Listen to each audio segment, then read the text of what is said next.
নমস্কার, আমি সুব্রত। সবাইকে আমার চ্যানেলে স্বাগত জানাই। আজকে আমি আবার আপনাদের সামনে নতুন টপিক নিয়ে হাজির হলাম। আজকের টপিক হলো ইউজ অফ ইন্ট্রোডাক্টরি ইট। দেখুন, ইটকে আমরা সাধারণত দুভাবে ব্যবহার করে থাকি, ইন্ট্রোডাক্টরি হিসাবে এবং প্রোনাউন হিসাবে। আচ্ছা, ইন্ট্রোডাক্টরি হিসাবে কি কেন ব্যবহার করে থাকি? যখন কোনো বাক্যের সাবজেক্ট থাকে না বা সাবজেক্ট বাক্য সম্পূর্ণ করতে পারে না, তখন সাবজেক্ট হিসাবে ইটকে ব্যবহার করতে হয়। যেরকম একটা এক্সাম্পলে আমরা দেখতে পারি, এখন গ্রীষ্মকাল, তাহলে এখন ইংলিশ কি? নাও। আর গ্রীষ্মকালে ইংলিশ কি? সামার।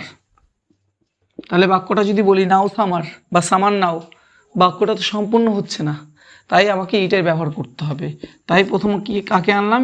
ইন্ট্রোডাক্টরি ইটকে আনলাম, তারপরে একটা অক্সিলারি ভার্ব দিয়ে নিলাম, ইট ইজ সামার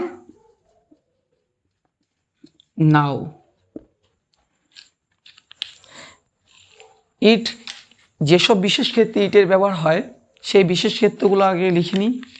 সেই বিশেষ ক্ষেত্রগুলো হলো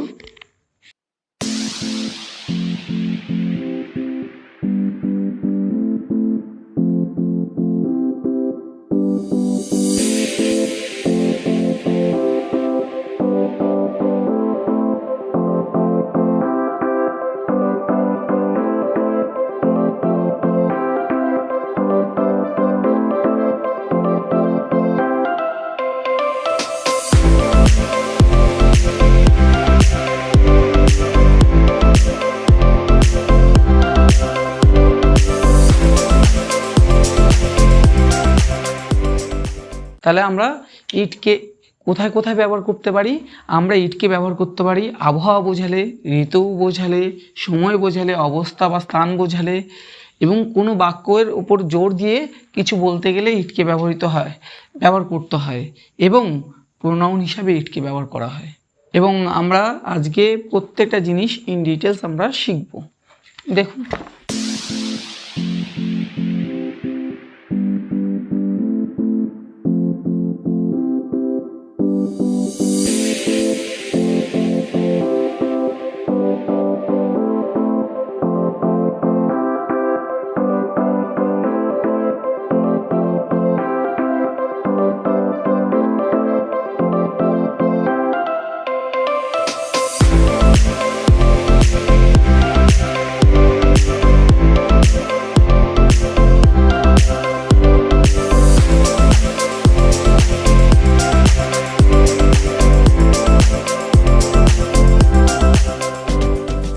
তবে দেখুন, আবহাওয়া ও ঋতু বোঝাতে ইটের ব্যবহার। আজকে খুব গরম পড়েছে, তাহলে কি? এখানে তো কোনো সাবজেক্ট নেই, তাই আমাকে কি আনতে হলো? ইটকে আনতে হলো ইন্ট্রোডাক্টরি হিসাবে। It is very hot today. আজকে খুব গরম পড়েছে। গতকাল খুব ঠান্ডা পড়েছিল, তাহলে কি বলবো? ইট ওয়াজ ভেরি কোল্ড ইয়েস্টারডে। কারণ এটা ওয়াজ দিলাম কেন? গতকাল, পাস্ট টেন্সে। আজ বৃষ্টি হতে পারে, আজ সম্ভাবনা আছে, তাই ইট মে রেইন টুডে। যেহেতু এখানে কোনো সাবজেক্ট নেই, তাই ইটকে ব্যবহার করলাম। আচ্ছা, সিকিমে বরফ পড়ছে, তাহলে কি বলবো? It is snowing in Sikkim. বরফ পড়া ইংলিশ কি? স্নো।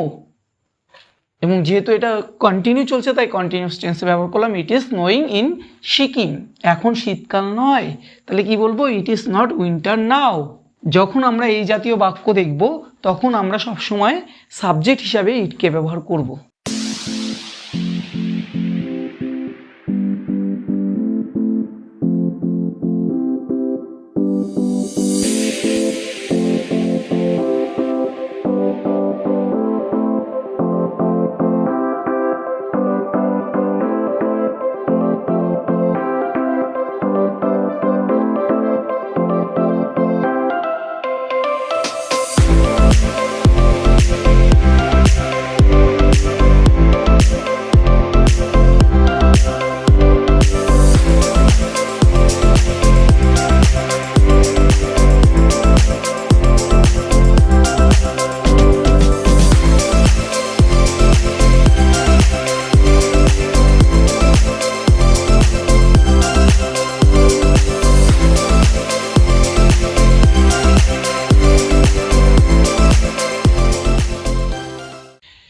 বোঝাতে এখন ইটের ব্যবহারগুলো আমরা কিছু এক্সাম্পলের মাধ্যমে শিখব।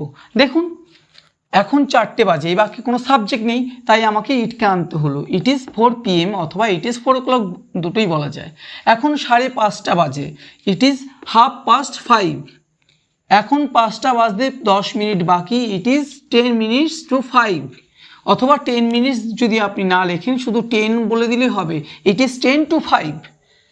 তারপরে এখন 5:15 বাজে, ইট ইজ 15 minutes past 5, অথবা এই 15 মিনিটসকে আমি এই কোয়ার্টার হিসাবেও ব্যবহার করতে পারি। একটা জিনিস এখানে নোট করে নিন, টু আর পাস্ট যখন বাজতে বাকি আছে তখন আমরা কি ব্যবহার করব, টু, মানে বাকি আছে। যেমন এখানে 5টা বাজতে 10 মিনিট বাকি, তাই ইট ইজ 10 মিনিটস অথবা 10 to 5। আর যখন বেজে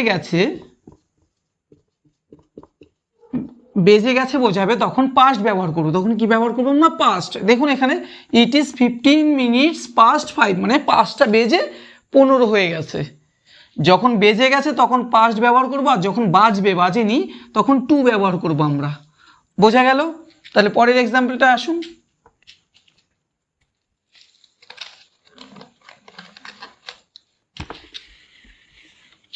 পরের এক্সাম্পলে আসুন, বাড়ি ফিরতে আরও 2 ঘন্টা সময় লাগবে। তাহলে কি এখানে কোনো সাবজেক্ট নেই, তাই it will take 2 hours more to reach home। বাড়ি ফিরতে এখনও 2 ঘন্টা সময় লাগবে।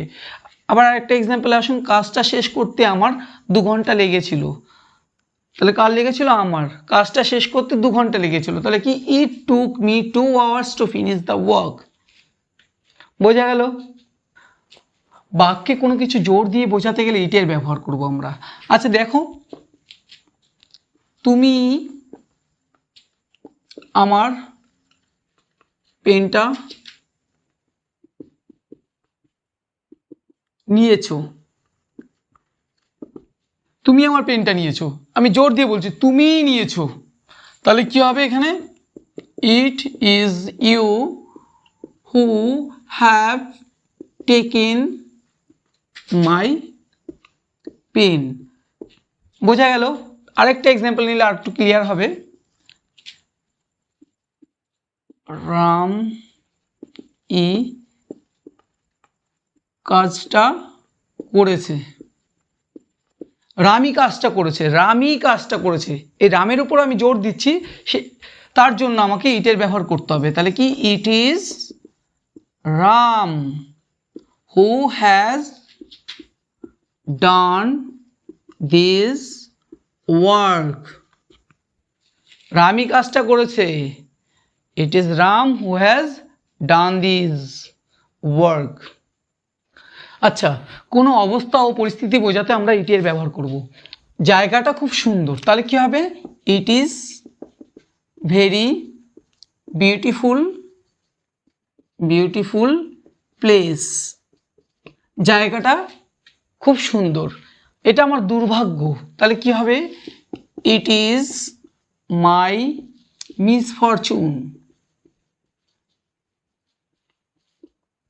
তারপর দেখুন কাজটা করা খুব কঠিন, তাহলে কি করব, it is very difficult to do the work. It is very difficult to do the work. তারপরে আমরা ইটের প্রোনাউন হিসাবে ইটের ব্যবহারটা শিখব।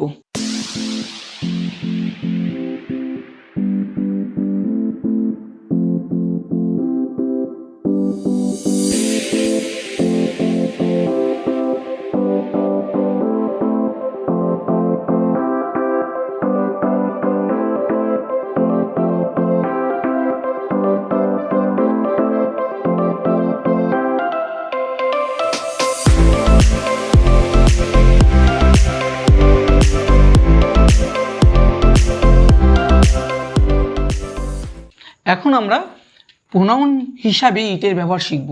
জড়বস্তু বা নন লিভিং থিং, পশু পাখি ও ছোট বাচ্চাদের পরিবর্তে ইটের ব্যবহার করা যায় যে যাদের লিঙ্গ আমাদের জানা নেই।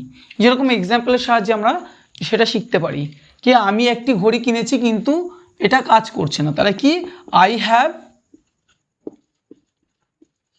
bought a watch but it is not working।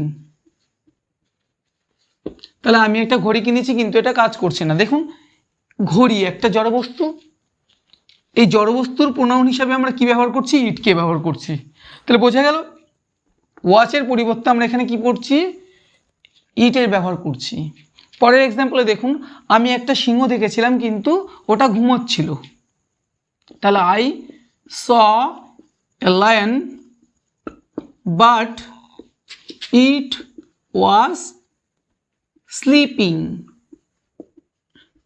তাহলে দেখুন এখানে লায়ন এটা পশু, তার পরিবর্তে আমি কি ব্যবহার করছি? ইট ব্যবহার করছি।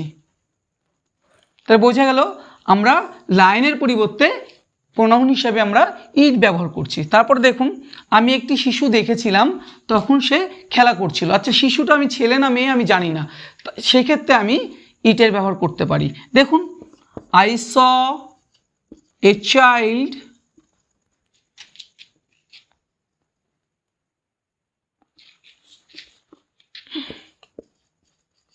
when I saw a child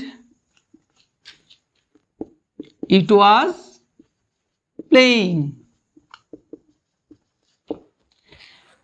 যখন আমি শিশুটাকে দেখলাম তখন খেলা করছিল, তাহলে আমি একটা শিশু দেখেছিলাম সে খেলা করছিল। এই শিশুটা ছেলে না মেয়ে আমি জানি না, তাই আমি কি দিলাম এখানে? প্রোনাউন হিসাবে ইটের ব্যবহার করলাম। তাহলে আজকে আমাদের ইটের ব্যবহার পুরো বোঝা গেল। নমস্কার, আরও ভিডিও পেতে আমাদের চ্যানেলে যুক্ত থাকবেন এবং আমাদের চ্যানেলকে সাবস্ক্রাইব এবং লাইক কমেন্ট করবেন। আপনাদের সাপোর্ট পেলেই আমি আরও নতুন ভিডিও বানানোর ইন্সপিরেশন পাবো।